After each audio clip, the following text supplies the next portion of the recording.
Kamusta po yung naging feedback nila? Magpo-push through po ba yung project na ito na suggestion nga po ng MMDA para po maibsan yung baha dyan sa Maynila? Well, una-una po, ito po ay naging proposal na before but it was rejected by the administration ng UST. Pero pinagbigyan po tayo na makapag-present ng ating pong idea. Nagkaroon naman po kami ng innovations at napagkasunduan po namin na pa-finalize namin yung plano, then we'll write a letter sa UST formal this time para po ma-present sa board po ng UST. Ang sinasabi ko pong innovation ay dati po kasi yung catchment lang talaga yung pong ilalagay. This time, ang sinabi ko po sa pamunuan ng UST na malalim naman po yan, lalagyan ko po ng first level basement para po magamit na parking ng UST.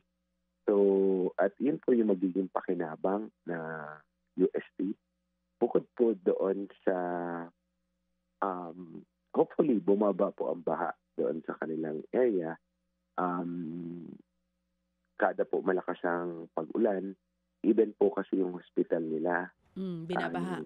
First floor ay binabaha. So, ang balak po kasi namin, pag half meter po kasi ang baha sa Espanya at yung may certain area, mga nasa 36 to 40,000 cubic meter po yung tubig baha na yan.